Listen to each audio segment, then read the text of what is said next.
Cal Newport has accomplished a lot in a fairly short time since his college graduation.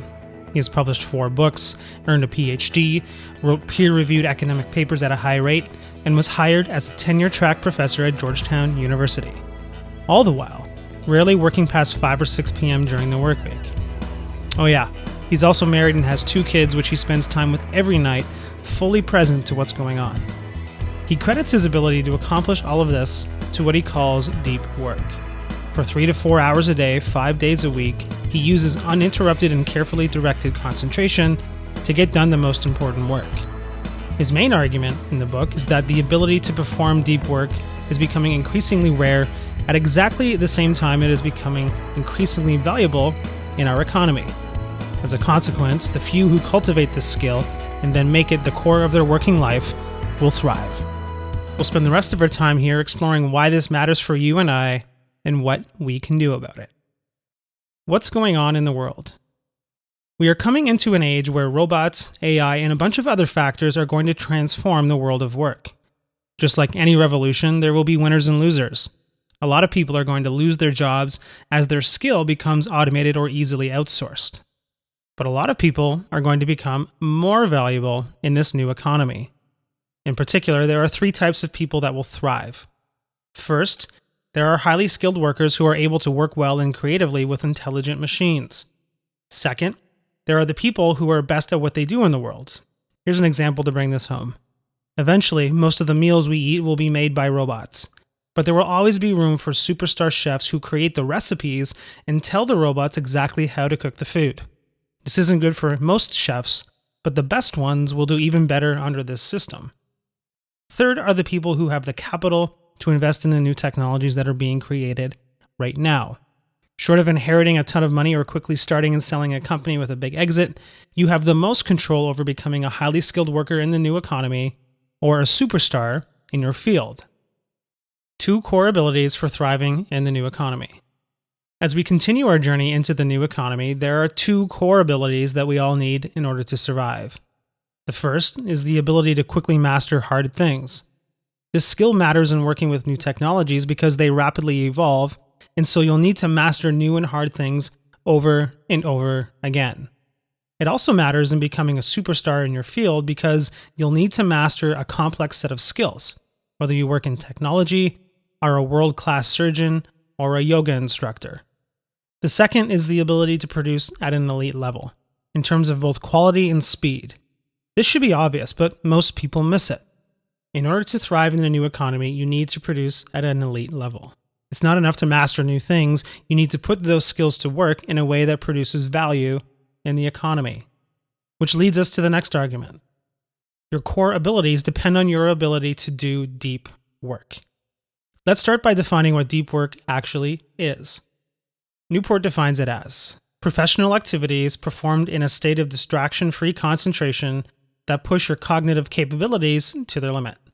These efforts create new value, improve your skill, and are hard to replicate.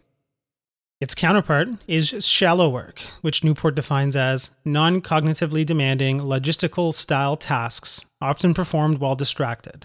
These efforts tend not to create much new value in the world and are easy to replicate. Deep work requires what K. Anders Ericsson, a professor at Florida State University, calls deliberate practice. Many books have gone on to quote him, and Malcolm Gladwell made his theory popular as the 10,000-hour rule. But at the core of Ericsson's theory was the idea of deliberate practice, which requires 2 things. Number 1, that your attention is focused tightly on a specific skill you're trying to improve or an idea you are trying to master. And 2, you receive feedback so you can correct your approach to keep your attention exactly where it's most productive. The part that's important for us to narrow in on with this summary is the idea of focused attention. Without it, there's no expert skill development. In today's world, we check our phones upwards of 75 times a day. We end up in a constant state of partial attention. Here's why this matters. Let's use the example of reading a book to develop a new important skill.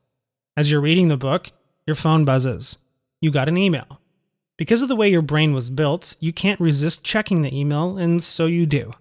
It was nothing important, and you get back to reading your book. You think nothing of it, but what just happened was significant. When you switch tasks like that, a portion of your attention remains with whatever you read in that email, or whatever you say in your Facebook feed, and so on. And it prevents you from fully focusing on what you are learning in the book, which prevents you from developing the skill you need to develop, which over time prevents you from becoming world-class in your field. If you're running your own business, fighting this battle will be hard enough. Your brain and the culture of connectivity we've created are worthy adversaries in the battle for your attention. It's even harder when you work in a company where being connected and available for interruption are seen as positives, even expected as a good team player. All of which leads us into more and more shallow work that adds little or no long-term value. The antidote to this are extended periods with full concentration on a single task, free from distraction. Or to put it another way, the type of work that optimizes your long-term performance is deep work. Let's get on to exploring the 4 rules of deep work. Rule number 1, work deeply. The first rule focuses on how to fit your deep work into your life. The key, Newport says, is to move beyond your good intentions and develop routines and rituals to your working life that are designed to minimize the amount of willpower you need to get into a state of unbroken concentration. There are many ways to do this, and he describes 4 very different ways of doing it, which he calls depth philosophies. The monastic philosophy. This philosophy is an attempt to maximize deep work by eliminating or radically minimizing shallow obligations. Donald Knuth, a famed computer scientist, is the epitome of this approach. He doesn't have an email address, and he describes this quirk like this on his website at Stanford, where he was a professor. I have been a happy man ever since January 1, 1990, when I no longer had an email address.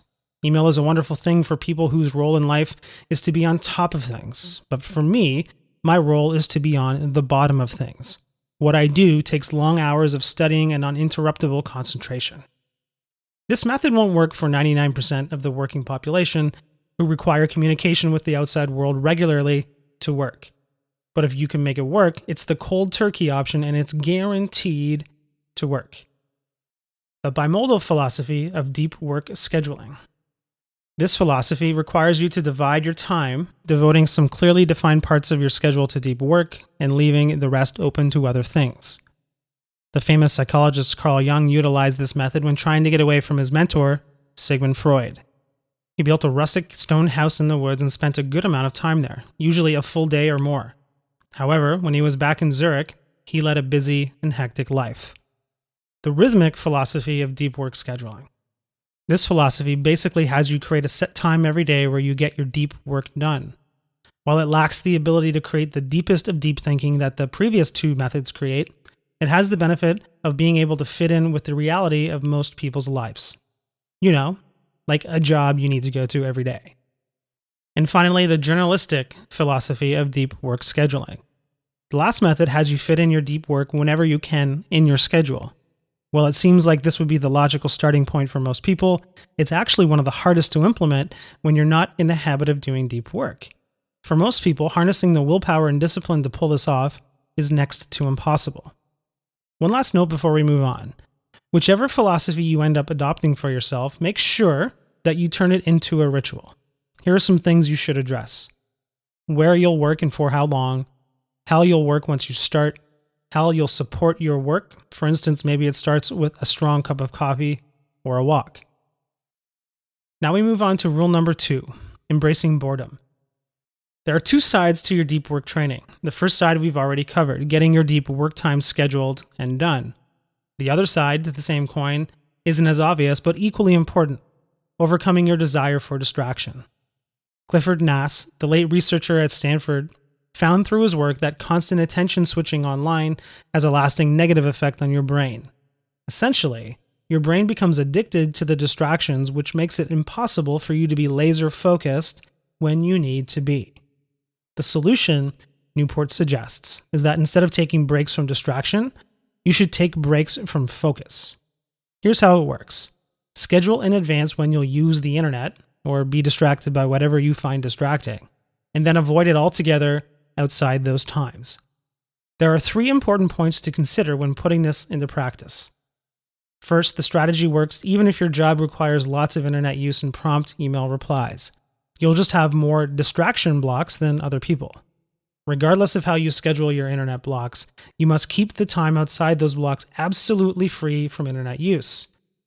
And finally, scheduling internet use at home as well as at work can further improve your concentration training. One additional way you can practice getting into deep work mode is to meditate on a regular basis. Yes, there are plenty of mental health related reasons you should consider about meditation. But this suggestion is purely for the ability to help you concentrate more deeply when it matters. Rule number 3, quit social media. This one is simple. Most people focus only on the benefits of using social media and pay no attention to the detriments. Newport identifies this as the any benefit approach to tool selection. You're justified in using a network tool if you can identify any possible benefit or suggest anything you might possibly miss out on if you don't use it. Instead, consider using the craftsman approach to tool selection. You will identify the core factors that determine success and happiness in your professional and personal life. Then, only adopt a tool if the positive impacts on those factors significantly outweigh the negative impacts. Here's a very practical approach to doing it. Quit all social networking sites for 30 days. Then, ask yourself these 2 questions at the end of that time about each of the social networks you took a break from. Number 1, would the last 30 days have been notably better if I had been able to use this service? And number 2, did people care that I wasn't using this service? If you answer no to both questions, quit the social network permanently. If your answer was yes, you can let yourself go back. And finally, rule number 4, drain the shallows. The final rule to complete your deep work journey is to minimize the amount of shallow work you do on a regular basis. The problem with shallow work is that you probably spend much more time on it than you think, even ignoring the attention switching costs you incur by giving in to distractions. To combat this tendency to let the shallow work expand to fill your day, you should schedule every minute of your workday. 2 things are guaranteed to go wrong when you do this. Your time estimates will suck, things always take longer than you think, and you'll be interrupted with new obligations that appear unexpectedly. But you, with your newfound calmness and focus, will be able to handle this with grace and ease and will simply take a few moments to rearrange your schedule. Who knows? You just might be able to finish your workday by 5:30, like Newport does.